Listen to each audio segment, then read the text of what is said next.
biqalbin salim. Nah itu kalau qalbun salim, hati yang sehat.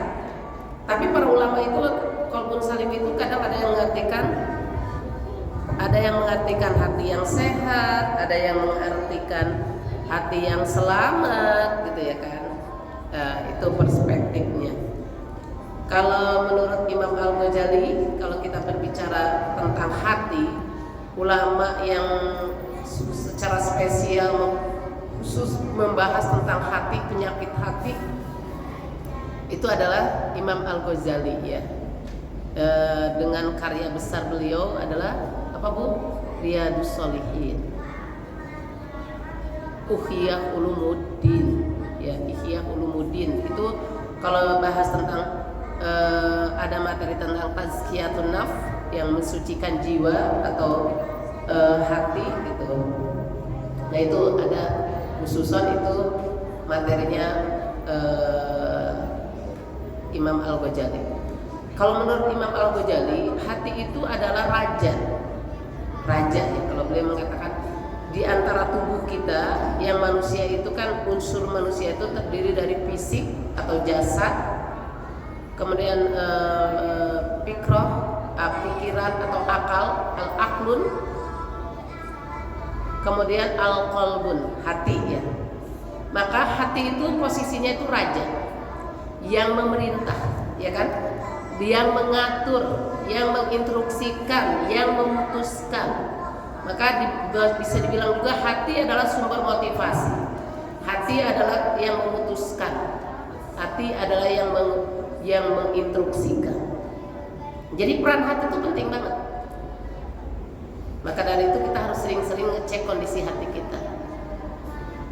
Kalau tadi bahwa hati itu ada dibagi tiga, ada qalbun mayyitun, hati yang mati. Hati yang mati itu adalah hatinya orang-orang kafir. Hati orang beriman itu qalbun salim, ya, hati yang harusnya sih.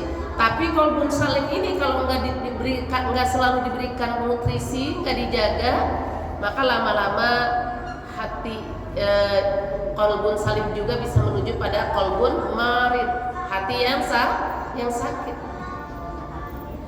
Dan tadi ya, kalau sakit bisa jadi juga adalah qalbun mayyitun, hati yang mati. Bunda yang dirahmati Allah Subhanahu wa taala, betapa Rasulullah dan Allah Subhanahu wa taala memberikan perhatian khusus terhadap hati ini. Karena mempunyai peran khusus gitu ya. Kayak tadi, kalau ada orang gini, kalau kita melihat ada orang kriminal, membunuh, ya, merampok, memperkosa, menganiaya, zalim gitu ya kan. Biasanya orang bilang ini, ih udah nggak punya hati tuh orang, gitu ya. Kita bilangnya orang nggak punya hati, nggak punya hati apa? Nggak punya hati nurani sebenarnya. Saat itu hati dia sedang diselimuti apa? Hati itu ada pendapat lain, hati itu mempunyai sifat apa? Sifat kebinatangan, sifat kebuasan, ada jadi bahimiyah, sifat kebinatangan, ada lagi sifat syaitoniah, sifat kesetanan, dan yang keempat itu sifat apa? Robbaniyah, sifat ketuhanan. Jadi ada kadang-kadang muncul sifat buasnya, sifat binatangnya, kadang-kadang sifat syaitoniahnya gitu ya kan. Kadang juga dia tergantung, kalau seorang mukmin maka harusnya dominan dengan sifat robbaniyah. Seperti peristiwa kemarin Ibu, terkejadian di Tangerang Kota, supir truk. Pasti orang bilang ini gak punya hati gitu ya, kemana gitu ya kan. Sampai dia gak peduli gitu ya kan, sampai dia lawan arus. Satu truk berulah, yang meninggalnya 41 orang, ya termasuk dia ya 41 itu. Ada anak sekolah, ada ibu hamil, termasuk ada teman saya itu di lampu merah. Untung dia bilang pas-pasan dengan truk itu, tapi truk itu pas lawan arah. Andai kan truk itu dia bilang ada di belakang saya, maka saya termasuk korban, kata teman saya. dia pas ada lampu merah itu pas truknya itu lagi lawan arah gitu. Ya dia nggak peduli bu, lawan arah, yang di depannya digiles semua aja. Itu kalau itu kan kecelakaannya membuat kita semua geleng-geleng kepala, sehingga orang yang menyaksikan ingin mengakhiri hayat orang supirnya itu ya. Kalau beda lagi dengan kejadian yang kemarin di tol ya, mungkin ya dengan 17 mobil yang rusak, meninggalnya sih, korban meninggalnya saya dengar cuma satu orang ya, itu luar biasa. Tapi yang tadi pula satu bis itu yang meninggalnya 41 orang. Ya, kita bilang nih kayak, atau misalnya naudzubillah min dzalik adalah perilaku amoral gitu ya kan. Seorang paman udah kakek-kakek, jatuhnya si paman, tapi bisa aja mencabuli anak balita itu umur 7 tahun. Itu kan berarti kan kita bilang kemana hatinya gitu ya kan. Gak punya hati gitu ya kan. Gak ada rasa kasihan gitu. Kemudian kalau kita lihat lagi, kita suka bilang gini, kalau orang mau memutuskan sesuatu, setelah dia mencoba minta nasihat ke sana sini, ke orang-orang bijak, orang tua, orang bijaksana, kemudian dia mencoba dengan terus mencari keputusan itu dengan istikharah, biasanya keputusan akhirnya apa? Kalau kita bilang mau memutuskan, minta nasihat pada hati nurani. Jadi keputusan akhir itu, nasihat terakhir itu adalah nasihat dari hati paling dalam. Karena hati itu sesungguhnya tak akan pernah bisa dibohongi. Hati itu nggak pernah bisa berkata bohong. Hati itu selalu jujur. Sesungguhnya hati itu hakikatnya hati itu selalu jujur dan selalu berkata benar. Kenapa kita berbicara tentang hati? Karena gini, ada sebuah hadis yang mengatakan begini, innallaha la yanzuru ila ajsamikum wala suwarikum walakin yanzuru ila qulubikum wa a'malikum. Allah itu tidak melihat pada tongkronganmu, fisikmu, wajahmu, tapi Allah itu hanya melihat hati dan amal perbuatan. Kalau kita misalnya hati itu kan seperti air di dalam teko ya Bu. Karena adanya ini sekarang botol, saya tuangkan ke sini, kata Ibu ini airnya apa? Air apa Bu ini? Air apa ini? Air putih, air mineral ya. Karena kalau air putih air susu lagi ya. Terus saya bilang enggak kok, ini air kopi. Di dalam botol ini air kopi. Pasti Ibu bilang enggak, orang yang keluarnya air mineral kok, enggak mungkin itu di dalamnya air kopi. Ya. Jadi kalau ada orang bilang gini, gue tuh sebenarnya orangnya agak jahat, hati gue tuh baik gitu ya kan. Tapi kenapa pas ekspresinya jahat gitu ya kan? Sesungguhnya kalau hati yang baik, maka yang keluar itu pasti hal yang baik gitu. Ya, jadi jangan juga kita menjadi salah kaprah juga. Oh kalau gitu, yang penting mah kita memperbaiki hati ya. Kalau toh akhlak kita, perilaku kita, pakaian kita belum benar, gak apa-apa dong. Jadi benar dong kalau ada orang yang mengatakan saya sih ngejilbabin hati, walaupun saya belum pakai jilbab, salah ya. Karena tadi kalau hatinya benar, hatinya tadi dalam kondisi statusnya qalbun salim, hati yang selamat dan sehat, maka efek hati sehat dan hati yang selamat, yang sehat, tadi hati yang hidup, ya kan, hatinya orang beriman, pasti Ibu, karena semua kebaikan yang kita lakukan itu berangkat asal mulanya dari hati. Muncul rasa kasihan, terus kita ingin berbagi, muncul rasa kasihan, terus kita ingin membantu, ya enggak? Hati tadinya tulus banget ketika pertama kali hatinya ngomong, ih kasihan banget ya, aku mau bantu sekian. Nanti jadi berubah apa Bu? Ada waktu, otak, pikirannya yang ngasih pengaruh. Ih, gak usah kali, dia mungkin pura-pura susah, atau gak usah, nanti udah ada orang lain yang membantu. Maaf, makanya kenapa ada istilah berbuat baik jangan ditunda-tunda. Suka berubah pikiran yang berubah. Hatinya tadi udah bagus, mau memaafkan, mau membagi, mau menolong gitu ya Bu. Terus hati kita yang bilang kurangi kalian egoisnya. Kan suka dialog sendiri kita ya. Jangan marah kali. Kadang-kadang ada penyesalan setelah kita marah ya Bu ya. Hati kita nah hati yang sehat, qalbun salim itu kalau dia pernah melakukan hal yang salah, dia segera istighfar. Cepat dia membersihkan kembali hatinya itu. Astagfirullahaladzim. Kok tadi sempat suuzon ya? Astagfirullahaladzim. Kok tadi sempat kesel? Astagfirullahaladzim. Kok tadi sempat mangkel? Astagfirullahaladzim. Kok tadi sempat nggak percaya gitu ya kan? Nah itu berarti salah satunya kita memiliki qalbun salim, hati yang sehat dan selamat. Penting sekali kita memiliki hati yang sehat dan selamat ini. Ya tadi ya bahwa Allah itu kan selalu melihat amal seseorang itu bagaimana niatnya, dan niat itu adanya di dalam hati. Tapi nggak boleh juga ada orang bilang gini, Bu udah sholat, kan saya nggak perlu pamer. Walaupun saya duduk di sini seharian, saya tuh udah sholat. Kan sholat saya dalam hati. Saya hati-hati juga, ada orang kayaknya punya pikirannya begitu. Itu amalan hati. Jadi ada amalan hati, ada juga amalan fisik. Ya tadi kayak tadi pakai jilbab, gak bisa yang gak ada perintahnya, hadisnya, ayatnya yang mengatakan jilbabin hatinya, tapi ulurkan jilbabmu sampai dadamu. Seiring sejalan, insya Allah kalau fisiknya, penampilannya sudah mengikuti syariat, maka pasti hati ini akan terus berusaha mengikuti syariat, gitu ya. Kemudian Bunda yang dirahmati Allah Subhanahu Wa Taala, kita lihat ya ketika seseorang mau berhijrah, gitu ya, betapa pentingnya peranan hati, gitu ya kan.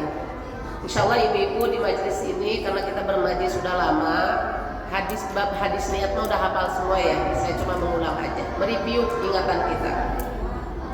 Ingat sebuah hadis tentang hijrah ya, dan tentang niat.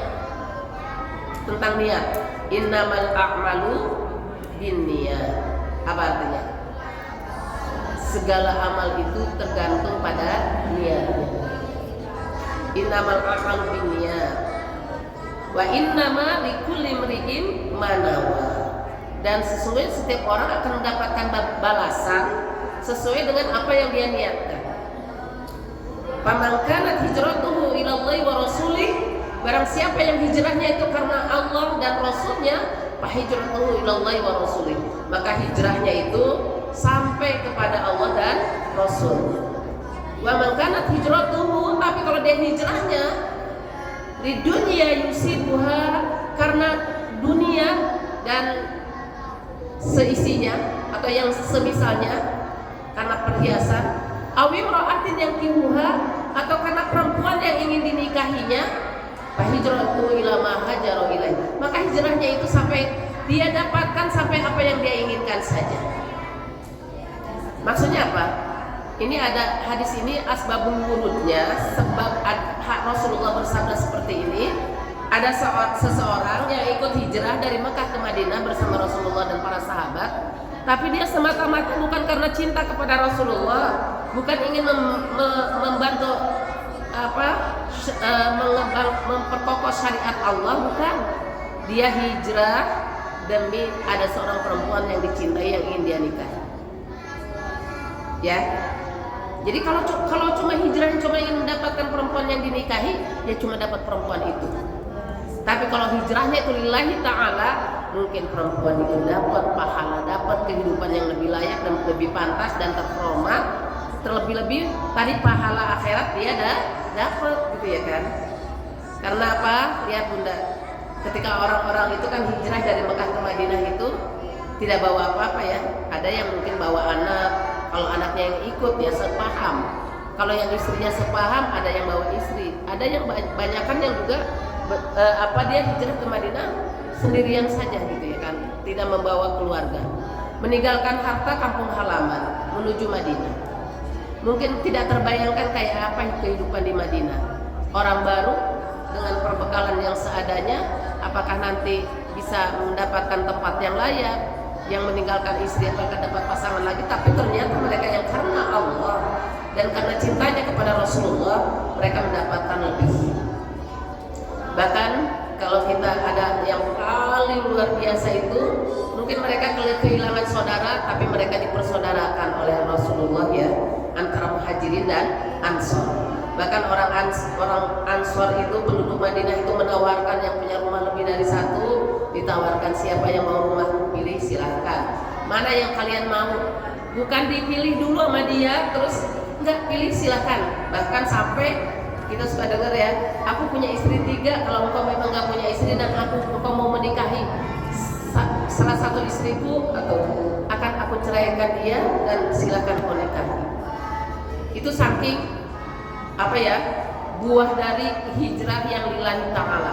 Bahkan Abdurrahman bin Auf sangat terkenal adalah seorang sahabat yang sangat kaya raya, karena ketika ditawarkan apapun dia bilang, gak usah tawarin saya rumah, tawarin saya apa-apa, tapi tunjukkan saja saya jalan menuju pasar, ya. Dan dia menjadi pembisnis. Kalau ada panggilan jihad di 2 tahun, 3 tahun berikutnya, 4 tahun berikutnya nih, masya Allah, cepet banget perkembangan ekonominya Abdurrahman bin Auf itu. Kalau ada panggilan jihad itu, beliau apa? Menyumbangnya 100 ekor unta. 100 ekor unta buat ditunggangi, belum biaya operasional perang gitu ya kan, masya Allah. Seperti itu. Itu hijrah secara fisik. Kalau kita bicara hijrahnya secara fisik itu kan migrasi dari al-khuruj min al-ardi ilal ard, keluar dari satu bumi ke bumi yang lain, maksudnya dari satu wilayah ke wilayah lainnya. Nah, kita bicara tentang qalbun salim, kita wallahu bisawab, kita berusaha hijrah itu nggak cuma hijrah secara fisik, karena mungkin sehari ini banyak orang hijrah fisiknya saja. Insya Allah kita tidak bukan berarti membicarakan buruk ya Bu. Kalau ada orang banyak sekarang, orang ibu pakai kerudung tapi tidak sholat banyak, pakai kerudung ngerokok banyak, pakai kerudung bahkan mungkin clubbing juga banyak, masih ada gitu ya kan. Ya itu kata mereka hijrah. Itulah pentingnya nggak cuma hijrah fisiknya, tapi lebih utama lagi dibarengi dengan hijrah hatinya. Karena kalau hatinya, apa sih kalau bicara tentang hijrah hati? Hijrah hati itu meninggalkan segala sesuatu yang dibenci Allah, meninggalkan takutnya yang tadi takutnya kepada selain Allah, yang tadi harapnya kepada selain Allah. Maka ketika hijrah hatinya itu menjadi segala cintanya hanya untuk Allah, takutnya kepada Allah, berharapnya kepada Allah, dan bersandarnya kepada Allah. Gitu. Penting ya. Kemudian saya ingin sampaikan lagi tentang hati yang sehat itu, bahwa hati adalah tadi sumber segala-galanya ya Bu. Bahkan hati yang sakit atau marid dalam artian secara maknawi itu juga akan memunculkan sakit secara fisik. Ya, sebagaimana Rasulullah bersabda, innal fil jasadi mudghah. Sesungguhnya di dalam diri manusia itu ada segumpal daging. Idza salahat jasadu kullu. Kalau sehat segumpal daging itu, maka sehatlah seluruh fisiknya. Semua badannya, semuanya sehat. Wa idza fasadat jasadu kullu. Kalau segumpal daging itu sakit, maka sakitlah seluruh tubuhnya. Kemudian kata Rasulullah berkata, ala wahya qalbun. Segumpal daging itu adalah hati. Coba kita buktikan. Betul nggak Bu? Kalau hati lagi resah, gelisah, susah tidur, banyak yang dipikirin, galau, biasanya ngepek apa? Susah udah susah tidur, biasanya apa? Nambah juga apa Bu? Gak nafsu makan. Kenapa? Ya itu lagi pengecualian ya. Kan ada orang bilang orang stres kalau stres saya tambah gemuk. Karena saya kalau stres variannya makan, ada orang yang kayak gitu. Itu pengecualian, nggak semua orang begitu. Banyakan orang kalau udah banyak pikiran itu boro-boro saya mikirin makan. Banyakannya yang begitu ya Bu. Banyakannya yang begitu biasanya. Maka pasti ngefek ya Bu. Orang nggak bisa tidur sampai nggak tidur 2 malam gitu ya kan. Apa efeknya? Pasti nanti bisa ada tekanan darahnya rendah, ya kan, pusing, kelayangan, ditambah nggak makan. Maka dari apa? Dari tadi hatinya gelisah resah, lama-lama naik ke mana? Ke stres. Kalau udah stres apa? Asam lambungnya naik. Bisa juga tensinya jadi naik juga ya. Jadi penyakit fisik itu aja muncul semua. Bahkan mungkin naik tadi, jadi dari kalau stres tidak segera diatasi naik ke level tertinggi lagi yaitu depresi. Nah itu kalau depresi bahaya. Itu betul kalau hati. Tapi ke hati yang tenang, lihat, menghadapi masalah nggak panik. Dan ketika menghadapi masalah bisa loh orang yang hatinya qalbun salim itu, hati yang sehat, hati yang bersih itu ketika ketemu masalah dia bilang alhamdulillahirabbil alamin, innalillahi wa inna ilaihi raji'un. Bersyukur dulu Bu. Kenapa? Bisa nggak kita kalau lagi ditimpa musibah bilang alhamdulillahirabbil alamin? Agak susah ya Bu, walaupun dipaksa. Walaupun mungkin kita paksain bisa ngomong alhamdulillahirabbil alamin. Ternyata kalau kita tahu konsepnya, hidup itu, orang hidup itu pasti selalu diuji Bu. Gak ada orang hidup nggak diuji. Kalau ada orang hidup udah nggak diuji lagi berarti jatah hidupnya udah selesai. Ya kan? Orang yang nggak diuji itu berarti jatah hidupnya udah selesai. Kenapa coba? Ibu benar dengar kan? Ya udah selesai ujian pulang. Kalau lagi ujian di kelas guru ngasih pengumuman, ya udah selesai ngerjain tugas atau yang udah selesai ujian pulang. Ya enggak? Kita kalau udah nggak diuji lagi berarti tandanya kita sudah dipanggil pulang. Udah mau pulang. Jadi di ujian itu sebuah keniscayaan. Gak akan pernah, ya kan? Jadi oh iya, yang penting bagaimana kita akan berdoa kepada Allah, semoga Allah membimbing, memberi kekuatan dan kemampuan menyelesaikan ujian yang Allah berikan. Ya enggak? Allah memberikan ujian sabar, Allah memberikan kekuatan kepada kita, sabar, ikhlas, tenang, sehingga kita menyelesaikan semua masalah itu secara profesional.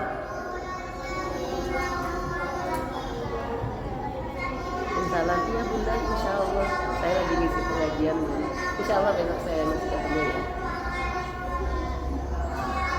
Ya baik Bunda, insya Allah. Semoga kita sama-sama sehat ya. Ya sama-sama. Insya Allah. Masya Allah ya, kata Allah, ternyata kan orang mau diuji itu apa Bu? Satu mau naik kelas, ya kan? Dua dapat penghargaan. Orang dapat Nobel itu diuji dulu Bu, ya kan? Orang mau jadi dapat jabatan juga sekarang diuji dulu juga kan? Ada debat, ada soalnya juga kan? Iya, yang mau jadi bupati, jadi gubernur juga diuji dulu kan sekarang. Gak ada yang gak diuji. Berarti kalau memang nanti lulus ujiannya, gitu ya kan. Tapi untuk menyelesaikan ujian itu kita harus mendekati yang memberikan soal. Artinya apa? Mendekati Allah. Berdoa, banyak berdoa kepada Allah. Semoga aku lulus ya Allah, semoga aku sabar ya Allah. Itu makanya nih nanti penting banget ya kita ada doa-doa untuk menjaga hati. Bagaimana hati ini tetap qalbun salim, hati ini tetap istiqomah ada di jalan Allah, tetap ada dalam ridhonya Allah. Allah memberikan kita sabar, ikhlas dan ridho. Saya baru dapat kabar, sedih juga gitu Ibu. Ada dapat kabar gitu ya. Suami sih dapat WA dari temannya lagi. Ada tetangganya bilang, Masya Allah, astagfirullah, dia bilang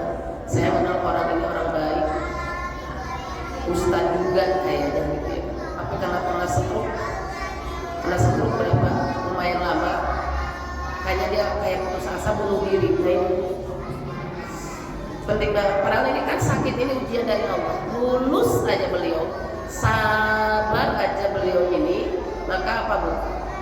Mungkin udah nggak ada siksa lagi nanti di akhirat karena kesabaran dia. Karena di dunia beliau bersabar, gitu ya kan, dengan ujian sakit ini. Karena kan katanya sakit itu sendiri bisa jadi itu kafaratul untuk menghapus dosa-dosa sakit itu. Itulah pentingnya kita menjaga, selalu menutrisi hati kita, sehingga Bunda dalam sebuah hadis lagi dikatakan nih, nggak mudah juga emang menjaga hati.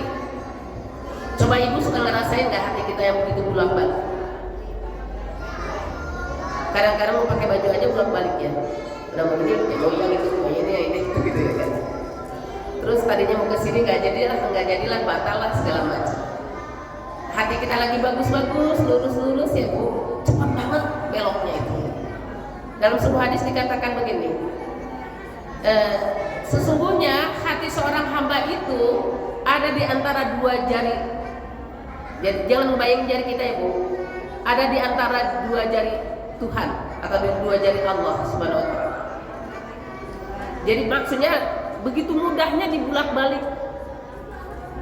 Maka Rasulullah dalam hadisnya itu langsung mengucapkan doa, ya musyarrifal qulub, wahai zat yang memalingkan hati, syarrif qulubana ala dinik, palingkan hatiku tetap di dalam agama. Doa yang lain Rasulullah selalu berdoa gini ya Bu, ya muqallibal qulub, sabbit qalbi ala dinik, atau sabbit qalbi ala ta'atik. Wahai zat yang membulak-balikan hati, ya sabit, tetapkanlah hati kami di dalam taat kepadamu. Ini penting. Kita jangan melalaikan doa ini, karena hati kita nggak ada yang taat. Pengaruh mungkin tadinya kita diuji sabar, dinaikin lagi dosis ujiannya, ternyata sabar kita hilang, ya kan? Kita bukanlah Nabi Ayub yang siap diuji dengan segala-galanya kan. Nabi Ayub itu kan nabi yang paling lulus dengan ujiannya yang jadi Ayub, kalau Nabi Ayub itu kan diuji begini, Ayub ini masih taat aja. Mungkin Ayub ini karena hartanya banyak, makanya dia bisa beribadah istiqomah kepada Allah. Diuji Bu, hartanya hilang, habis. Tapi Ayub tidak pernah berkurang, tetap dalam taatnya. Oh, kenapa Ayub masih bisa taat kepada Allah padahal dia udah gak punya apa-apa? Tapi dia masih punya siapa-siapa. Dia masih punya istri dan anak. Dia ambil istrinya, dia ambil anaknya, ya kan? Anak-anaknya pada meninggal, istrinya ada yang meninggal, tapi ada yang meninggalkan Nabi Ayub, pergi meninggalkan Nabi Ayub karena Nabi Ayub nanti ya Bu. Terus Nabi Ayub masih tetap taat. Oh, dia udah gak punya siapa-siapa, tapi masih istiqomah mengabdi kepada Allah. Dinaikin lagi dosis ujiannya apa Bu? Aku kasih dia sakit,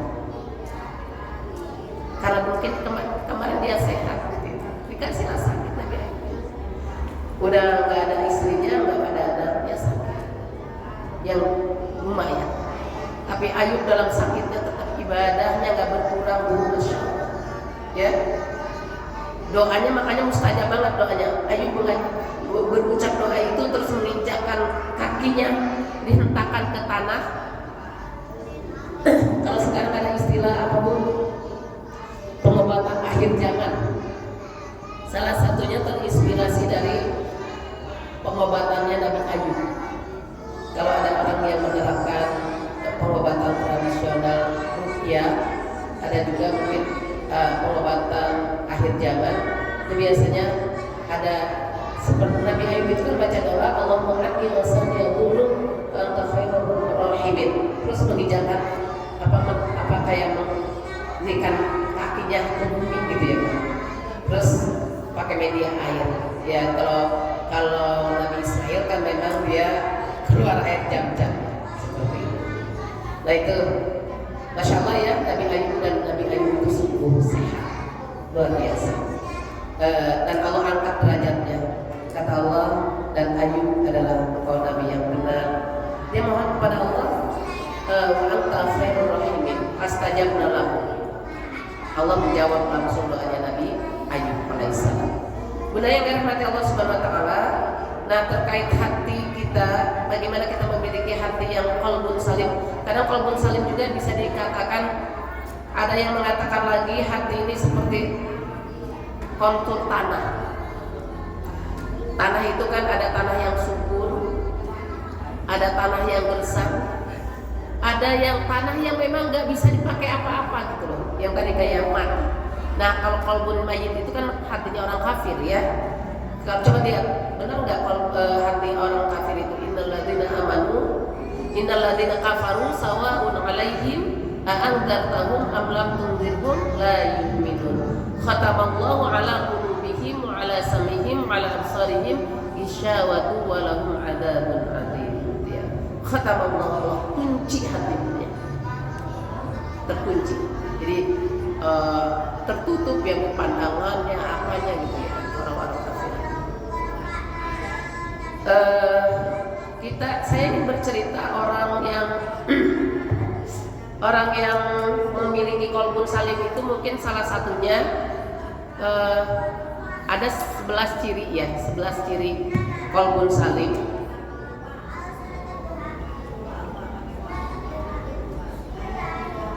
Yang pertama, orang yang memiliki hati yang sehat. Kita ngecek hati kita ya, apakah kita kondisi hati kita sudah masuk dalam kondisi qalbun salim atau tidak. Namun sebelum saya menyebutkan ciri-cirinya itu, ada kisah yang ingin saya sampaikan, takut keburu habis waktunya.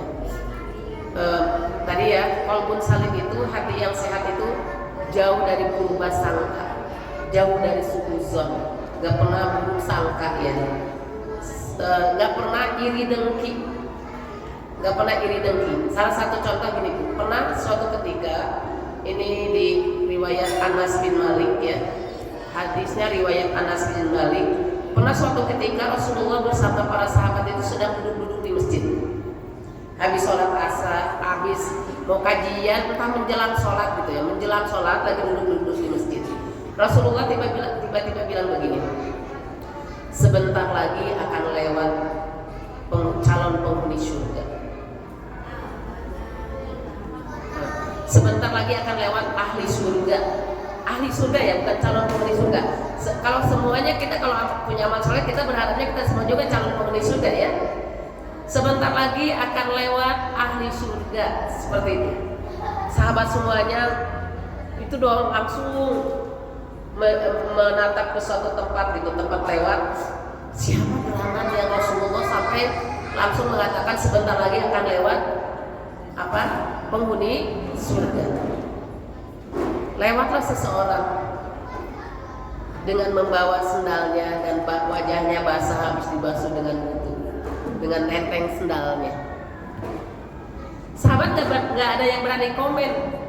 Kenapa? Sahabat tahu ini orang penampilannya biasa aja gitu loh. Sampai besok Rasulullah berkata seperti itu juga pada waktu yang sama. Sebentar lagi penghuni surga akan lewat. Yang muncul orang itu juga sampai hari ketiga, sampai 3 hari. Hari ketiga ini ada sahabat Rasulullah yang kepo banget, penasaran banget. Gerangan apa sih amalan istimewa orang ini sampai Rasulullah sampai 3 hari berturut-turut mengatakan akan lewat seseorang yang, yaitu tadi yang dikatakan penghuni surga. Saking keponya dia, ini anaknya Amirul Mukminin Abdullah bin Jubair bin Awam, ngikutin orang itu pulang. Pas selesai sholat dia ngikutin pulang dengan alasannya dia sampaikan, dia bikin dramanya apa? Wahai Pola, aku sedang berantem dengan ayahku, aku berselisih sehingga aku diusir. Izinkan aku ya untuk bisa nginep beberapa hari di rumahmu, 2 atau 3 hari. Ngineplah dia di rumah itu. Semalaman itu dia hampir nggak tidur. Kenapa? Memperhatikan, ngintip, kepo, ngepoin orang yang penghuni surga ini apa sih keistimewaan amal malam harinya? Ternyata dia bilang, aku tidak melihat amal yang istimewa. Nggak tidur, yang nggak bangun jam 1 malam tahajud sampai berapa puluh rakaat dengan bacaan Al-Quran yang panjang kayak Rasulullah sampai 5 sampai 7 juz dalam satu rakaat ya. Nggak aku dapati itu, dia bilang. Kecuali setiap kali dia gerak baca subhanallah, la ilaha illallah wahdahu la syarika lahu, ditinggal. Baca la ilaha illallah, kadang baca istighfar, kadang subhanallah. Setiap dia ngulet atau bergerak ganti posisi dia zikir itu ya kecuali amal itu yang aku lihat. Atau dia bilang hanya beberapa rakaat saja dia sholat malam menjelang subuh. Sudah 2 hari 2 malam dia nggak tahan. Apa sih yang ditungguin? Nggak ada yang istimewa. Udah 3 malam aku ngintipin dia gitu ya. Dia orang yang biasa-biasa aja amalnya. Nggak tahan, dia besoknya baru ngomong, "Wahai Polan, sesungguhnya aku tidak berantem dengan ayah. Aku kesini nginep. Aku ingin memperhatikan apa sih amal unggulanmu, sehingga Rasulullah menyebut 3 hari berturut-turut Rasulullah mengatakan sebentar lagi penghuni surga lewat. Dan yang kami perhatikan hanya engkau yang lewat itu. Tapi 3 malam saya nginep di rumahmu, tidak ada amalan istimewa yang menurutku." Memang kata dia gitu, memang aku nggak punya amalan istimewa apa. Akhirnya berlalulah dan pamit nih Abdullah pamit. Aku udah jalan udah 1 meteran agak jadi dia terus manggil, wahai Tuhan, saya memang tidak punya amalan istimewa apa-apa kecuali di hatiku tidak pernah ada rasa dengki, di hatiku tidak pernah ada rasa ngiri kepada kaum muslimin dengan apa yang Allah berikan kepada mereka. Di hatiku tidak pernah ada prasangka buruk kepada siapa. Akhirnya kata Abdullah, oh ini rupanya amal unggulan yang kami berat melakukan. Ya, selevel anaknya Amirul Mukminin juga Bu berat ya. Kita itu pasti selalu akan ada. Nah, jadi hati yang bersih, hati yang selamat itu tidak pernah ada berubah sangka. Tidak ada rasa dengki gitu ya kan. Sampai itu tadi Rasulullah bilang ini penghuni surga. Orangnya masih hidup. Itu persis seperti Rasulullah mendengar rompahnya sendalnya siapa? Bilal bin Rabah ketika beliau Isra dan Mi'raj. Sampai ketika Rasulullah pulang Isra Mi'raj menegur Bilal, "Ya Bilal, engkau bikin aku cemburu," katanya. "Kau masih hidup di dunia tapi sudah mendengar rompahmu itu di surga." Amalan apa gerangan? Jadi kalau orang-orang soleh, orang dulu ya Bu, kalau ada orang yang ini apa sih amalannya, apa sih gitu ya, ngepoin tuh, dikepoin itu tentang kebaikannya gitu, amal solehnya yang bisa menginspirasi, yang bisa kita ikuti. Kita kadang-kadang keponya yang lain-lainnya Bu. Belinya di mana sih tasnya? Ini lucu. Biasanya kita yang hal-hal yang duniawi ya, yang suka keponya ya. Itu ya Bun. Jadi luar biasa ya tadi bahwa hati itu penting ditata. Hati itu, tapi nanti memiliki qalbun salim itu nggak ujuk-ujuk, nggak datang sendiri. Perlu diusahakan, perlu diupayakan. Sama halnya Bunda, kita memiliki ikhlas, memiliki sabar. Itu semuanya nggak bisa simsalabim. Yuk kita lihat pada diri kita sendiri. Kita misalnya di usia 30 mungkin masih temperamen, usia 40 udah reda dikit, usia 50 udah bisa mudah memaafkan. Kalau toh belum memaafkan, yang penting silent dulu gitu ya kan. Nggak langsung kalau ada apa-apa dulu mungkin di usia sekian, kalau nggak terima itu langsung kayaknya pengen ini mempermalukan orang lain, mungkin ada seperti itu. Itu juga kan sabar itu kita belajar ya, terutama sabar itu belajar kalau kita banyak berkumpul bersama orang-orang yang soleh, banyak datang ke majelis taklim, ya kan. Ikhlas juga begitu kan. Teruslah belajar gitu ya kan, walaupun belum ikhlas, lama-lama kan kamu bisa ikhlas gitu ya. Seperti kisah orang yang ketika infaknya 200.000 diginiin gitu ya kan, kalau 10.000 di balik kerudung gitu ya kan, karena pengen dilihat orang gitu 200.000. Tapi lama-lama yang infak 200.000 suka dipingin kelihatan orang tuh lama-lama dia bilang, ngapain Akhirnya lama-lama dia 200 ribunya itu jadi ikhlas. Tadinya enggak pengen dilihat orang aja pamer gitu ya. Dan lama-lama dia mikir juga, duit hilang, pahala gak dapet. Lama-lama dia jadi ikhlas gitu ya. Pembelajaran ya seiring waktu. Nah, coba kita lihat, cek kondisi kita. Hati kita sedang dalam keadaan baik-baik saja kah? Sehatkah hati kita? Selamatkah hati kita? Karena penting, tadi kata Allah, yauma, kalau di surat Asy-Syu'ara ya, surat ke-26 ayat 88 89, ayat 88-nya bunyinya gini, bismillahirrahmanirrahim, yauma la yanfa'u malun wala banun. Pada suatu hari ketika nanti tidak ada manfaat lagi harta dan anak-anak kalian. Maka 89-nya Allah mengatakan illa man atallaha biqalbin salim, kecuali siapa yang datang kepada Allah dengan hati yang selamat, dengan hati yang sehat, gitu ya kan. Bahasa agamanya itu qalbun salim, bahasa kitanya. Jadi terserah, ada yang mengatakan qalbun salim itu hati yang sehat, hati yang selamat. Atau yang selamat itu kan Islam, Muslim, iman, takwa ya Bu. Karena ketika kita selalu dengar ayat, kalau khotib sholat Jumat itu selalu gini, ya ayyuhalladzina amanu taqullaha haqqa tuqatih wa la tamutunna illa wa antum muslimun. Hai orang-orang yang beriman, bertakwalah kepada Allah dengan sebenar-benar takwa. Wa la tamutunna, dan jangan sekali-kali engkau mati wa antum muslimun, kecuali kalian dalam keadaan muslim. Muslim itu apa? Selamat, sejahtera, aslama yuslimu, islaman, tunduk, patuh. Sebenarnya gitu. Artinya jangan sampai mati kecuali dalam keadaan Islam. Waktunya berapa? 3 menit lagi, 5 menit lagi ya. Selalu yang pertama, qalbun salim itu orangnya selalu mengutamakan hal yang bermanfaat. Selalu mengutamakan hal yang bermanfaat. Sebagaimana Ibnu Qayyim rahimahullah mengatakan, hati yang sehat lebih mengutamakan hal yang bermanfaat daripada hal yang berbahaya. Tanda hati yang sehat adalah selalu mengutamakan yang bermanfaat, gitu ya kan. Misalnya,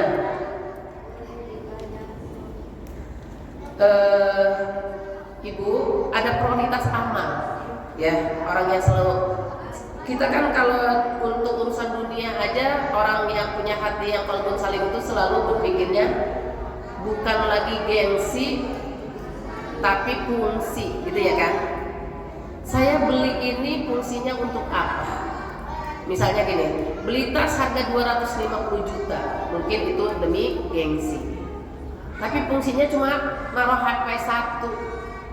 Maka ada orang mendingan 250 juta beli rumah. Ya enggak? Beli ruko gitu ya kan. Antara kan. Nah, sekarang hal yang bermanfaat dengan hal yang tidak bermanfaat. Dari segi bacaan, misalnya kita prioritas membaca, baca komik, baca cerpen, baca hadis, baca Quran, maka prioritasnya kita baca Quran dulu dengan terjemahannya. Atau sekarang nggak baca komik, baca cerpen ya, baca medsos dulu atau Quran, pasti Quran. Nah, walaupun saling itu gitu prioritasnya ya, yang bermanfaat dulu. Yang keduanya misalnya gini, itu dari segi bacaan, dari segi tontonan. Jadi kita harus memilihnya sampai seperti itu. Dari segi makanan, dalam makanan kan kasih makanan itu Bu jangan terlalu juga dipitnah-pitnah banget ya. Ini penyebab gemuk, ini penyebab sakit, ini penyebab itu. Semua makanan itu sebenarnya pada dasarnya ya yang dihalalkan, tapi ya halalan thayyiban. Maka cara makannya apa? Kulu wasrobu wala tusrifu. Makanlah, minumlah, tapi jangan berlebihan. Ini kan makanya suka istilahnya apa? Kelebihan lemak, kelebihan kolesterol, kelebihan makan sebenarnya. Makannya sih nggak ada masalah, gitu ya. Nah berarti ada prioritas ya, selalu memanfaatkan ya. Oh iya, ketika saya punya uang sekian, ternyata ada orang yang butuh, gitu ya kan. Ketimbang kita cuma buat jajan-jajan yang mahal-mahal, bisa kayak gitu. Insyaallah Bunda bisa lebih ini ya. Nah kalau yang kedua, orang yang qalbun salim itu dia mengutamakan akhirat daripada dunia. Ukurannya selalu akhirat.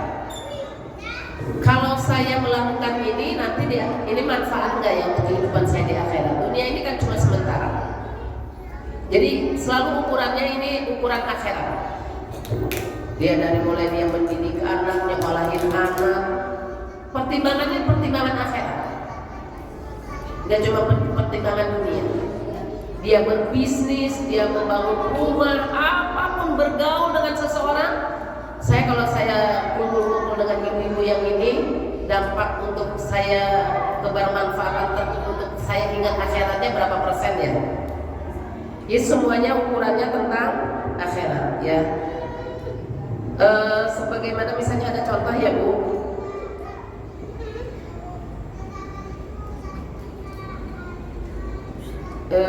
Kan dunia ini kan sebentar doang ya, kita cuma rehat ya. Dunia ini cuma tempat kita lewat, tempat kita berteduh, tempat kita mampir ya, itu udah sering saya bahas ya. Sehingga kata Ali bin Abi Thalib karramallahu wajhahu, dunia telah beranjak pergi sedangkan akhirat telah beranjak datang, dan masing-masing memiliki anak-anak, maka jadilah anak-anak akhirat, jangan menjadi anak-anak dunia, karena hari ini adalah masa beramal, bukan masa berhitung, sedangkan esok adalah masa kita berhitung, bukan masa beramal. Jadi Masya Allah, jadi kalau toh saya selalu mengatakan, kalau saya nggak tersenyum hari ini, kalau saya besok ternyata mati, nanti di akhirat bagaimana?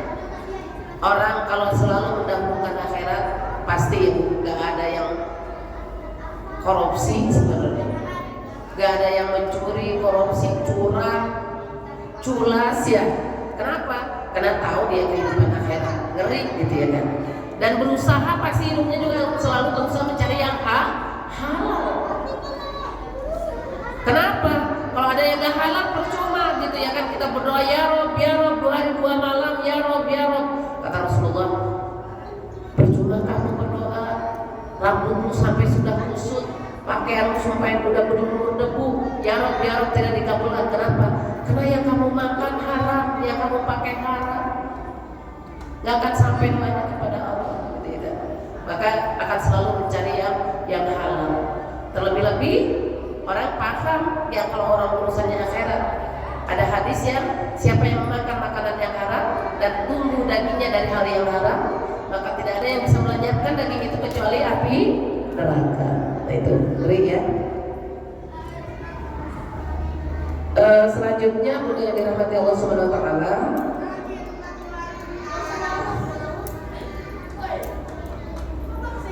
orang yang beriman itu atau orang-orang yang hatinya tenang, kalau salim itu selalu mengingat Allah Ta'ala ya, insyaallah selalu zikrullah, selalu ingat Allah. Ada apa-apa ingat Allah. Kalau saya sederhana nyampain ke ibu-ibu, saya aja ngiri gitu ya, kayak Dewi Gus itu Bu ya, mau makan semangka aja Masya Allah, ya Allah subhanallah, semangka ini hijau cantik. Begitu dia belah, bismillahirrahmanirrahim, di dalamnya merah sekali. Itu dia dipuji-puji, mau puji-puji Allah. Jadi kalau melihat apa-apa, dia tanya enak banget nih, langsung blek aja gitu, lupa sama yang memberi enak, lupa sama yang memberi enak. Masya Allah ya. Jadi selalu zikrullah ya. Ya ayyuhalladzina amanu dzkurullah. Ya, karena orang-orang beriman ini ala bidzikrillahi tatma'innul qulub gitu ya kan. Orang beriman itu pasti kayak orang-orang yang beriman selalulah mengingat Allah, karena hanya dengan mengingat Allah hatimu menjadi tenang. Ya ibu-ibu, kalau ada yang susah tidur, ada temannya, ada tetangganya kurang susah tidur, diajak ke majelis taklim pasti bisa tidur. Jam berapapun datang ke majelis taklim, pasti orang yang udah 2 malam gak bisa tidur, bisa tidur. Karena di satu, apalagi kajiannya itu di masjid. Masjid itu tempat yang sakinah, yang tenang. Kenapa sih masjid itu tempat yang sejuk dan tenang, menenangkan? Karena di masjid tidak ada maksiat. Itu kuncinya ya. Kalau di rumah kita lagi rada panas ini boleh-boleh jadi lagi sedang ada maksiat yang sedang dilakukan di isi rumah itu, entah siapa pelakunya nggak tahu. Makanya kalau di masjid ini Bu, karena nggak ada maksiat yang dikerjakan, tenang semuanya ya. Kalau dengar ustaznya, apalagi ustaznya suaranya kecil, assalamualaikum, dia baru duduk 5 menit udah gede, waalaikumsalam gitu. Dan sekarang ustaznya bersama. Yang kelima, ya bersedih apabila kalau dia meninggalkan kebaikan, dia bersedih apabila terluput dari zikir gitu. Jadi orang yang qalbun salim itu, kalau dia itu udah biasa melakukan amal-amal soleh, selalu merasa sedih, merasa rugi gitu ya kan. Ibu biasa duha, nggak duha kayaknya kayak ada yang hilang. Biasa tilawah one day one juz, nggak tilawah itu, ya Allah aku hari ini belum tilawah Bu. Dalam kondisi apapun dimanapun ya kan, ya tapi nggak boleh di tempat yang najis. Selagi tempatnya baik, itu segera membaca Quran atau balas dendam Bu. Karena hari ini nggak tilawah, besoknya tilawahnya 2 juz, itu balas dendam namanya. Kan ada orang makan balas dendam buka puasa. Karena puasa tadi siang nggak makan, double balas dendam namanya. Ini balas dendam bukan makan, balas dendamnya itu tilawah, balas dendamnya. Oh kemarin saya ketinggalan nggak duha, biasanya ibu duha cuma 4 rakaat. Hari ini saya harus duha 8 rakaat. Itu namanya apa Bu? Untuk menstabilkan. Kalau nggak terkikis ya. Jadi hatinya suka gelisah. Kemudian bunda, orang yang qalbun salim itu adalah dia selalu berusaha menyempurnakan amal. Berusaha menyempurnakan amal. Ya, selalu istighfar, selalu tasbih. Jadi hati itu supaya tetap subur ya, nutrisinya tetap terjaga. Nutrisi orang-orang yang nutrisi qalbun salim itu satu tadi ya. Sebenarnya itu salah satunya juga kita harus isi nutrisi hati kita itu dengan apa? Dengan zikrullah ya. Kemudian dengan tilawah Quran. Jadi ibu bisa merasakan kalau ibu sedang head aja deh. Kita nggak tilawah, kita nggak sholat, nggak banyak zikir ya kan, itu beda, kegersangan hati itu terasa ya.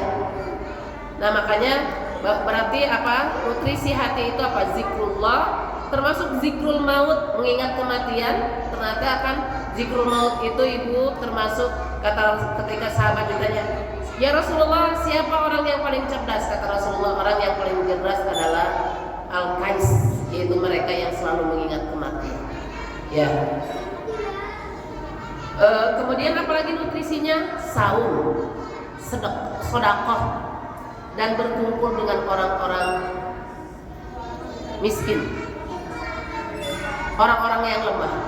Sering bertemu dengan orang-orang yang lemah. Rasulullah itu tempat favorit Rasulullah itu 2. Satu masjid, 2 di perkampungan dia menemui para duafa, orang-orang yang lemah. Karena ketika melihat orang yang lemah itu rasa syukur muncul, rasa sabar muncul. Yang lemah itu boleh jadi Bu, lemah secara fisik, orang yang sedang sakit, atau ibu kayak kunjung ke panti jompo kemarin lagi taklim ya, kita ngerasain ya Masya Allah kita masih bisa jalan ya, usia 70 ibu masih bisa jalan, usia 65 di jompo juga ada orang yang memang udah karakternya mungkin dulu masa mudanya lelah letih, 60 tahun itu udah kayak udah sepuh banget di jompo tuh, udah ada juga yang seperti itu. Jadi bisa juga lemah secara apa tadi, fisik, finansial gitu ya kan. Jadi itu kalau kita ketemu terus kita merasa oh iya ketika aku sendirian aja aku merasa akulah yang paling banyak masalah. Begitu kita ketemu dengan orang yang banyak permasalahannya, oh iya masalahku nggak ada apa-apanya. Contoh ya Bu, saya kemarin misalnya membandingkan gitu, ada orang satu curhat, kenapa sampai keluar grup, istrinya bilang saya cuma posting karena suaminya udah beberapa bulan tuh nggak kerja gitu ya, istrinya capek. Tapi suami itu masih punya aset rumah, aset tanah, aset apa segala macam. Memang pada rumah nggak ada kerjaan. Itu udah gelisah hati. istrinya gitu ya. Terus yang dua, tuh kan katanya gitu ya. Tapi dia bilang, berarti kan masih mending. Saya bilang masih punya aset, ini kan suaminya masih punya gaji. Walaupun nggak punya aset, tapi suaminya gajinya mungkin nggak mencukupi kebutuhan, tapi masih punya suami dan masih punya gaji. Yang satu nggak punya aset, nggak punya gaji, tapi berusaha bertahan. Saya bilang itu kembalikan rasa ketika hari-hari ini terasa hambar dengan adanya kekurangan-kekurangan. Diingat dahulu pernah mesra, pernah bersama, pernah saling cinta, dan pernah saling mencukupi, gitu ya kan? Jadi, nah akhirnya munculkan aja rasa syukur, masih bersyukuran gitu loh. Urutannya itu jadi masih bersyukur. Ketika sampai pada titik apapun nanti mungkin secara finansial nggak ada, cinta ada, tapi masih bersyukur masih ada teman curhat. Paling tidak saya bilang kalau masih ada pasangan hidup ini, terutama kalau yang udah menua bersama ya Bu. Ada juga mungkin orang paling tidak masih ada teman apa? Kalau nggak ada teman curhat karena curhatnya nggak nyambung apa?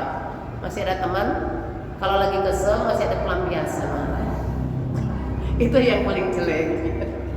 Itu ya Bunda yang dirahmati Allah Subhanahu wa taala. Jadi qalbun salim itu hati yang sehat, hati yang menuju Allah, meninggalkan segala hal yang tidak yang dimurkai Allah, yang dilarang Allah, menuju pada hal yang dicintai Allah, gitu ya kan. Kemudian takutnya, haramnya, cintanya bersandarannya kepada Allah Subhanahu wa taala. Dan apalagi ketika dia ada mendengar panggilan Allah yang namanya sholat, itu hatinya deg-degan banget. Pasti ada kegelisahan kalau dia belum melaksanakan sholat. Tandanya hati kita masih qalbun salim. Tapi kalau kita nih nggak datang ke majlis taklim biasa aja, nyantai aja, nggak sholat nyantai aja, tidak berbuat baik, nggak merasa ketinggalan gitu ya kan. Kalau orang-orang terdahulu itu orang-orang soleh, hatinya yang benar-benar bersih itu kan. Kalau ada orang berbuat baik lebih banyak itu, kayaknya wah gue ketinggalan lagi. Sampai ibu pernah ya saya tutup dengan cerita ada orang-orang ekonomi lemah datang rame-rame kepada Rasulullah karena mereka ngiri melihat amalnya orang-orang kaya.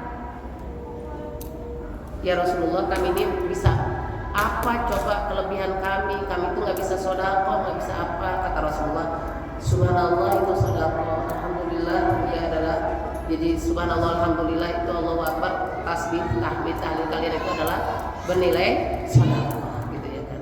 Tapi begitu mereka bergembiranya karena mereka bisa menyamai pahala dengan orang kaya, tapi dia bilang, tapi ya Rasulullah, mereka orang-orang kaya itu tetap juga bertasbih kayak seperti kami, gitu ya kan. Itu ya ngirinya mereka gitu ngelihat amal orang lain itu lebih luar biasa. Ngiri dengan amal soleh, bukan ngiri dengan hal yang dimiliki, hal yang diberikan oleh Allah kepada mereka. Mungkin itu saja karena waktu sudah jam 5 lewat. Apakah ada yang mau ditanyakan? Silakan. Ada tanya jawab dulu nggak Bu?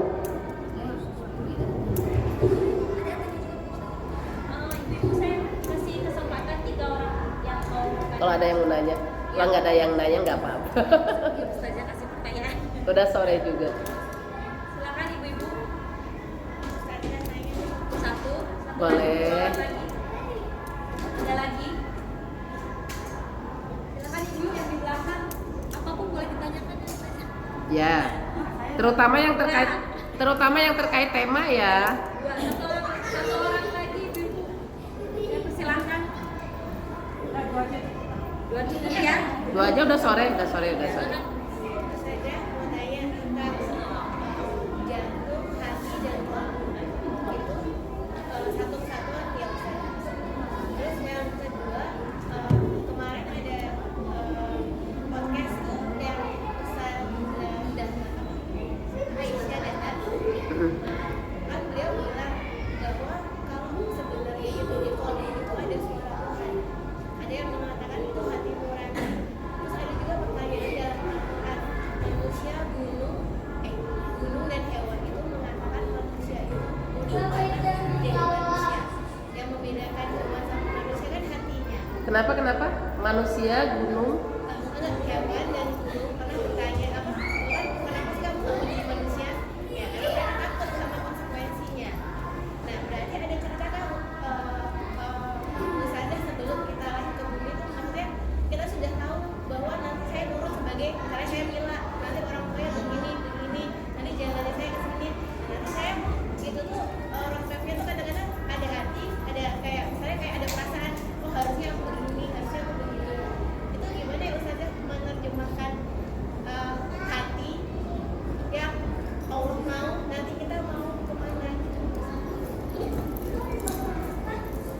Ini kayak kaitannya, kayak pertanyaannya kayak kaitannya dengan takdir ya. Jadi mengelola hati.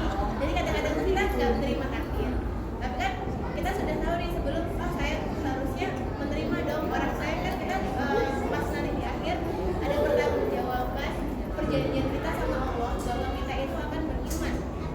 Nah berarti kan kalau di podcastnya Aisyah Dahlan, Ustazah Aisyah Dahlan itu katanya di kolom begitu ada suara Tuhan. Nah ini maksudnya bisa nggak sih Ustazah minta tolong bantu kaitannya itu gimana? Iya, iya. Kalau pertanyaan yang kedua tadi itu apa? Jantung.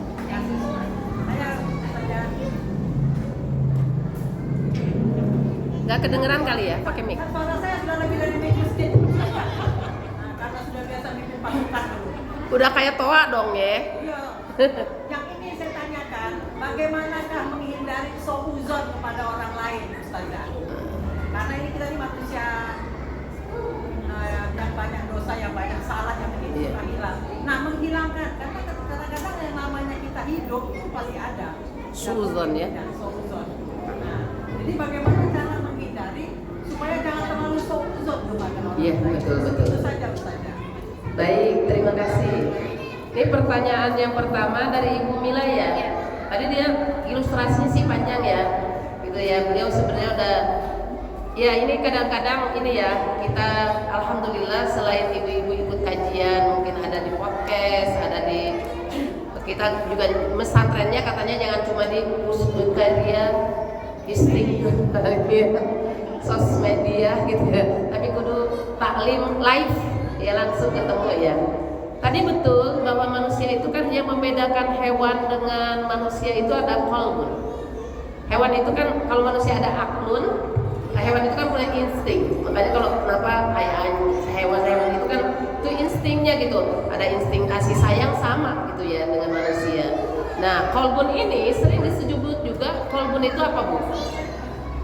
Kadang disebut juga ruh juga ada di sana, ya kan? Ya kolbun, ya ruh, gitu ya kan? Nah di sana kalau dibilang ada suara Tuhan, maksudnya gini, bukan suara Tuhan yang bersuara, yang benar itu hati nurani gitu ya kan, yang digerakkan oleh Allah. Makanya tadi betul, minta nasihat ke hatimu, karena hati itu nggak bisa dibohongi, gitu ya kan. Hati itu paling pasti sejujur-jujurnya. Nah, kalau ibu tadi mengatakan gimana ya supaya kita itu ya nggak apa-apa manusiawi ibu. Kadang-kadang kita di awal itu kayak nggak nerima dulu, karena kata Allah gini, pesan Allah gini, wa'bud rabbaka hatta ya'tiyakal yakin. Sembahlah Tuhanmu sampai kau merasa yakin. Makanya saya kemarin ketika ada besan saya meninggal, saya ke anak-anaknya besan dan ke besan saya yang perempuan, saya bilang yuk ucapan innalillahi wa inna ilaihi raji'un dengan rasa yakin di hati, dengan rasa yakin, dengan penuh keyakinan. Karena kalau udah dengan yakin bahwa saya ini adalah dari Allah, milik Allah dan akan kembali kepada Allah, kan gitu. Nah termasuk takdir. Makanya ini insya Allah orang yang soleh yang punya qalbun salim itu, ya hati kita itu makanya terus berdoa. Makanya ibu jangan lupa ya tadi doa-doa yang tadi, yang musyrifal qulub, yang muqallibal qulub, dan yang paling penting juga adalah kalau kita udah diberikan oleh Allah hati yang tenang, hati yang selalu memprioritaskan kebaikan, tapi itu bisa langsung berubah dulu, berubah 100 derajat itu bisa Bu dalam waktu hitungan detik dan menit atau jam. Maka kita jangan pernah lupa juga doa di surat Ali Imran ayat 8. Rabbana la tuzigh qulubana ba'da idh hadaitana wa hab lana min ladunka rahmatan innaka antal wahhab. Ya Allah, jangan kau palingkan hati kami setelah Engkau memberikan petunjuk dan berikan kami rahmat. Ya, itu penting. Itu doa kalau saya nih untuk memelihara hati itu penting banget untuk menjaga itu semuanya. Maka ibu saya bawa-bawa ini bukan karena saya pendosa, bukan ahli ibadah. Saya tuh banyak lalai untuk sekedar mengingatkan bahwa ini kadang-kadang kita harus ingat astagfirullahaladzim, Allahumma sholli ala Muhammad, subhanallah, alhamdulillah. Itu buat mengingatkan aja ya. Kalau orang-orang terdahulu kan bawa tasbih yang 100 gitu ya kan. Kalau kita sekarang ntar dibilang soalim ya bawa cincin kecil aja inilah. Nah gitu ya Bun. Jadi kita bagaimana supaya kita tuh nggak yakin ini adalah ketentuan dari Allah. Ya biasanya kita kan kadang suka ada nyesel gini, kok kenapa begini ya, coba jangan begitu ya. Itu nggak boleh. Kita ini qadarullah. Itu penting banget kalimat-kalimat qadarullah. Ini udah takdirnya Allah. Ya Allah, kalau memang ini takdir darimu dan aku merasakan susah, sedih, beri hamba sabar ya Allah, sehingga ini menjadi pahala. Gitu. Jadi kalau kita selalu ada tek, ini udah punya rencana begini-begini, tiba-tiba realita tidak sesuai dengan rencana kita, gitu ya kan? Itu berarti ada ketentuan Allah. Bahkan saya misalnya mau bicara, udah direncanakan mau bicara ini. Aduh, kenapa tadi tidak tersampaikan? Saya nggak boleh nyesel. Allah sedang menakdirkan, udah sampai di titik itu. Kalau yang itu nanti dibicarakan masalahnya akan beda lagi, gitu loh. Hatta gitu ya. Kayak kita lagi, kenapa tadi yang ini yang terucap ya? Kenapa yang ini? Padahal kita udah berusaha. Yang penting kita udah mempersiapkannya yang baik ya, dan minta tolong kepada Allah. Udah baca Rabbi Shrah li sadri, udah apa segala macam. Juga dalam hal-hal yang lain gitu ya. Makanya kita selalu pada Allah, takdir Allah. Ya kayak kita mau apa ternyata kita bikin sakit, ya udah takdir Allah, nggak bisa kemana-mana. Mau pakai baju yang bagus yang udah kita mimpi-mimpikan, pas gosok sambil ya selain alhamdulillah innalillah, pasti katanya ada sesuatu nih Bu, selain kita bilang ini qadarullah, tetap ada evaluasi. Kenapa? Karena orang soleh itu selain dia bilang menerima takdir Allah, dia tetap mengevaluasi diri, selalu menyalahkan, pasti ada sesuatu yang aku tinggalkan, gitu ya kan? Kayak Imam Ahmad yang cuma buru-buru ke masjid mau sholat Jumat, sendalnya putus, terus dia bilang ini gara-gara aku tadi nggak mandi sunnah sebelum berangkat Jumat, sehingga sendalku putus. Kalau orang soleh itu selalu ini gara-gara ada sesuatu yang kelewatan. Itu taunya gimana? Hah? Karena itu taunya ada meningkatkan hubungan sama Ya betul, mengingatkan hubungan kita sama Allah gitu ya kan, selalu ya itu dari sebenarnya kalau udah ada syukur, ada sabar, ada ikhlas, ada ridho, itu sebenarnya mengelolanya menyatukan 4 hal itu kan kunci surga semua ya. Itu semuanya insya Allah akan lapang.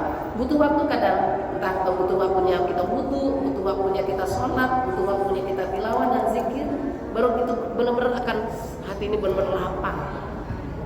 Ya, gak simsalabim, gak bisa dengan cuma begitu doang. Tapi masih menari-nari di kepala kita. Jadi butuh tadi hal-hal yang seperti itu. Itu ya Bunda. Baik Bunda, bagaimana menghindari suuzon ya? Masya Allah, suuzon ini makanya tadi kalau orang yang tadi dia bilang sampai dibilang calon penduduk surga oleh Rasulullah karena dia bilang nggak pernah punya suuzon. Bagaimana kita agar kita tidak suuzon? Ini ada kisah lagi Bu, ini ada seorang istri marah-marah sama suaminya gini. Tapi ini kisah orang-orang soleh, sahabat Rasul di zaman Rasulullah. Nih kita sekarang kondisi lagi susah ya, lagi nggak punya rezeki, dia bilang gitu ya kan. Dulu kalau kita lagi kaya, lagi banyak duit, banyak teman-teman kamu yang datang ke sini. Sekarang kita lagi susah, nggak ada yang satu pun yang datang. Istrinya kan berprasangkanya suuzon, teman-teman kamu tuh jahat-jahat gitu ya. Mau datang kalau kita lagi ada aja, lagi sulit begini nggak ada yang datang. Ini sudut pandang yang berbeda, yang suuzon dengan yang berhusnuzon. Apa kata suaminya? Kamu nggak boleh mengatakan teman-teman saya jahat dan nggak boleh berbicara seperti itu. Justru mereka itu tahu kalau mereka tetap datang dalam kondisi kita lagi susah, mereka malah ngerepotin. Dia berpikir kalau mereka datang ke tempat kita, mereka berpikir akan merepotkan kita karena kita lagi nggak punya apa-apa. Beres kan Bu? Dan itu penyakitnya nggak cuma zaman dulu, sekarang pun banyak kayak gitu ya kan. Kalau lagi banyak gula, semut tuh pada datang, nggak ada gula, nggak ada semut gitu ya kan. Karena dia berpikir kalau saya datang ke sana terus cuma datang ngeluh, nambah beban gitu. Yang datang itu kan seperti itu. Kemudian agar ini nih, kenapa aku nggak harus percaya sama orang? Karena Bu kalau udah ada selalu suuzon terus itu jadi penyakit, nyesek dada itu dan nggak tenang juga gitu ya kan. Udah aja gini, kita mah Bismillah tawakal Allah, saya serahkan aja padamu ya Allah. Aku udah berusaha, ini menurutku baik, ini baik, bimbing hamba ya Allah, tenangkan hati hamba. Dan itu kalau toh terjadi sesuatu sama orang itu urusan dia dengan engkau. Gitu Bu. Kalau kita terus mikirin orang ini, nanti orang berbuat ini, itu nggak akan ada ujung-ujungnya. Sama halnya gini, ada kejadian gini Bu. Ini orang kayaknya meninggalnya bukan ini pasti disantet gitu ya. Terus dia nyari-nyari orang yang menyantet dia sampai ini penyebab meninggalnya, itu kan nanti jadi suuzon sama orang, hati nggak tenang, ada dendam ya kan. Serahkan aja sama Allah, mau matinya diracun orang, mau matinya dia penyebabnya apa, itu yang pasti yang meninggal itu husnul khotimah dan syahid. Masalah orang yang zalim, yang meracun dan lain sebagainya, urusan dia dengan Allah. Allah yang maha membalas, Allah yang maha. Itu juga Bun. Sama halnya misalnya ada hak kita diambil sama orang, tapi kalau kita benar-benar tahu melihat hak kita diambil orang, kita harus sampaikan. Boleh jadi orang itu nggak tahu kalau hak kita diambil, ya kan? Itu seperti halnya orang punya hutang, tetap harus ditagih, sekedar mengingatkan. Kalau udah menagih berkali-kali nggak dibayar juga, berarti kita sudah mengingatkan dia, gitu kan? Gitu ya enggak? Insyaallah. Untuk menghadirkan selalu kita juga pasti pernah suka ada suuzon, tapi harus kita lerai dalam hati, astagfirullahaladzim. Kenapa? Makanya kalau ada suuzon segera istighfar. Aku sempat suuzon ya, astagfirullahaladzim.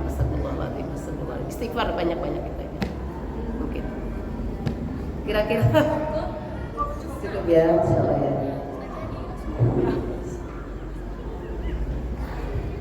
Baik, Bunda yang dirahmati Allah Subhanahu wa taala, kita bermohon kepada Allah Subhanahu wa taala semoga Allah memberikan kita hati yang sehat ya, qalbun salim, dan kita senantiasa menjaga hati kita ya.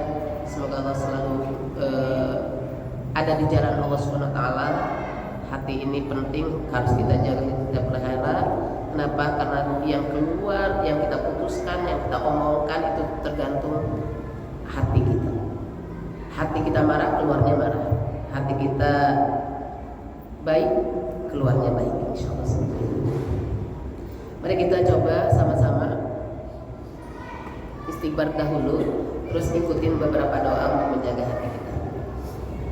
Astagfirullahaladzim, astagfirullahaladzim, astagfirullahaladzim, alladzi la ilaha illa huwal hayyul qayyum wa natubu ilaihi. Rabbana, ikutin Ibu. Rabbana la tuzigh qulubana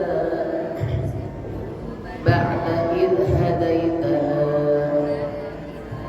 wa hab lana min ladunka rahmah innaka antal wahhab ya muqallibal qulub tsabbit qalbi ala dinik ya musarrifal qulub sarrif qulubana ala ta'atik. Wahai Zat yang membolak-balikan hati, tetapkanlah hati kami di dalam agama-Mu. Wahai Zat yang membolak-balik, yang menyondongkan hati kami, yang memalingkan hati kami, palingkanlah hati kami ada di dalam taat kepada-Mu. Sallallahu alaihi wasallam ila hadratin Nabi Mustafa bi syafaati Rasulillah ajma'in wa li azwajihi wa li dzurriyyatihi wa li ahli baitihi wa li ashabihi wa li jami'il muslimina wal muslimat wal mu'minina wal mu'minat min al-masyariqil ardi wa maghribiha. Rabbana ya rabbi ila kami hamba jamaah Islam RW Blok Arafah, kami mohon kepada-Mu ya Allah, semoga Allah memberikan kepada kami kesehatan, keafiatan, keselamatan, umur yang panjang, dan berkah ibadah kepada-Mu, keluarga yang sakinah, mawaddah warahmah, anak-anak yang soleh dan soleh, rezeki yang halal, thayyibah, mubarakah dan melimpah, amal soleh yang diterima, doa yang diijabah. Mudah-mudahan ya Allah hati yang salim, qalbun salim, hati yang sehat, hati yang selamat, sampai nanti kami menjumpai-Mu dengan hati yang selamat Kau menerima kami sampai tiba saatnya nanti jatuh tempo kami Kau memanggil kami dengan ya ayatuh nafsul mutmainnah irji'i ila rabbika radiyatan mardiyah fadkhuli fi ibadi wadkhuli jannati. Wahai jiwa-jiwa yang tenang, wahai hamba-hambaku yang hatinya bersih, masuklah, kembalilah kepada Allah dengan ridha dan diridhai. Masuklah ke dalam golongan hamba-hamba Allah yang soleh, ahli ibadah. Masuklah ke dalam surga. Inilah yang kami rindukan ya Allah. Mungkin amal kami tidak seberapa, kami mungkin masih pemarah, kami mungkin masih pelit, kami mungkin masih banyak suudzon, tapi Engkau pemaaf, Engkau pengampun, Engkau Ar-Rahman Ar-Rahim, Engkau pengasih dan penyayang. Rabbighfir warham, maafkan kami, sayangi kami ya Allah. Wa anta khairur rahimin, karena Engkau sebaik-baik penyayang. Al-Fatihah. A'udzubillahi minasyaitonir rajim. Bismillahirrahmanirrahim. Alhamdulillahirabbil alamin. Ar-Rahmanir Rahim. Maliki yaumiddin. Iyyaka na'budu wa iyyaka nasta'in. Ihdinas siratal mustaqim. Siratal ladzina an'amta 'alaihim ghairil maghdubi 'alaihim waladdallin. Amin. Alhamdulillahirabbil alamin. Hamdan hamidin, hamdan syakirin, hamdan na'imin. Hamdan yuwafi ni'amahu wa yukafi manzilahu ya rabbana wa lakal hamdu kama yanbaghi li jalali wajhika wa 'azimi sultanik. Allahumma shalli wa sallim ala sayyidina Muhammadin wa ala alihi wa sahbihi ajma'in. Allahumma ighfir lana dhunubana wa li walidayna warhamna kama rabbayana shighara. Rabbana faghfir lana dhunubana wa kaffir 'anna sayyi'atina wa tawaffana ma'al abrar. Rabbana la tuzigh qulubana ba'da idh hadaytana wa hab lana min ladunka rahmatan innaka antal wahhab. Rabbana atina min ladunka rahmatan wa hayyi lana min amrina rashada. Rabbana hab lana min azwajina wa dhurriyyatina qurrata a'yun waj'alna lil muttaqina imama. Ya muqallibal qulub tsabbit qalbi 'ala dinik. Ya muqallibal qulub tsabbit qulubana 'ala dinik. Ya musharrifal qulub tsabbit qulubana 'ala ta'atik wa mahabbatik. Rabbana taqabbal minna innaka antas samiul 'alim wa tub 'alaina innaka antat tawwabur rahim. Rabbana atina fid dunya hasanah wa fil akhirati hasanah wa qina adzabannar. Wa sallallahu ala sayyidina Muhammadin wa ala alihi wa sahbihi ajma'in. Subhana rabbika rabbil izzati amma yasifun wa salamun alal mursalin walhamdulillahi rabbil alamin. Afandinku dan semuanya, mohon maaf lahir batin, pada kekurangan dan kehilafan. Billahi taufiq wal hidayah. Wassalamualaikum warahmatullahi wabarakatuh. Allah